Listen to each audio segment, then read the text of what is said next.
un ejemplo más en donde podemos tomar en consideración que no procede el juicio de amparo es la improcedencia prevista en el artículo 61, fracción tercera de la ley de amparo, que dice: el juicio de amparo es improcedente contra actos del Consejo de la Judicatura Federal. Y entonces, recuerdas hace unos minutos en el bloque anterior, te hice referencia a que es uno de los supuestos de improcedencia constitucional.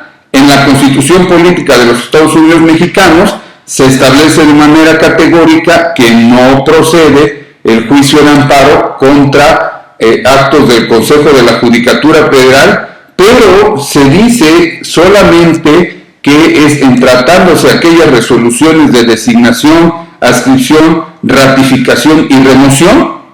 En cambio, en el artículo 61, fracción tercera, se establece que el juicio de amparo no procede contra actos del Consejo de la Judicatura Federal. Pues esto desde luego genera una situación de incertidumbre para el gobernado, quien en la Constitución establece que no procede el amparo solamente en estos supuestos y en consecuencia en los demás sí procede, pero en el 61, fracción tercera, dice: contra actos del Consejo de la Judicatura Federal no procede.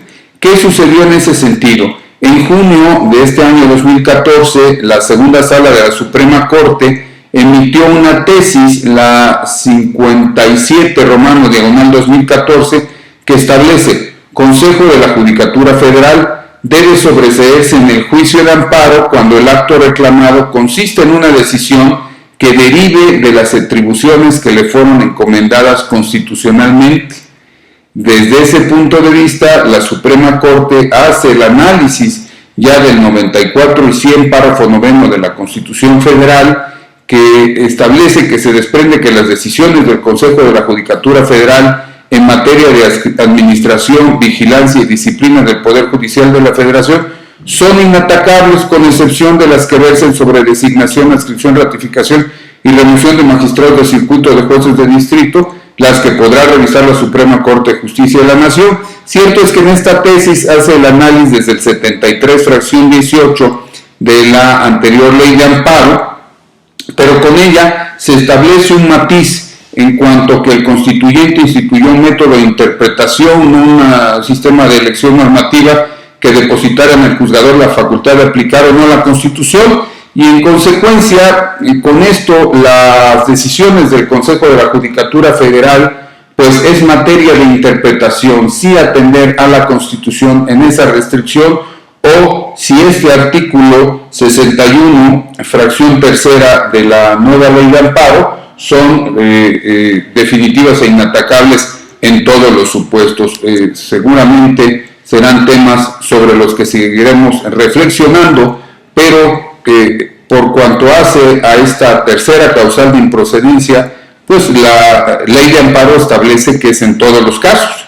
Habrá que pensar si se hace un análisis, una interpretación conforme, un control de constitucionalidad o qué vamos a hacer. Pero ¿qué te parece? En el siguiente bloque vamos a seguir hablando de los casos de improcedencia del juicio de amparo y veremos el artículo 61, fracción cuarta de la Constitución Federal, mientras me piden que vayamos a un corte. Podemos hacer una consulta. Nos conectamos vía Zoom o vía teléfono, pero normalmente es vía Zoom, y vamos a platicar. ¿O quieres venir a Puebla? Pues encantado, eres bienvenido.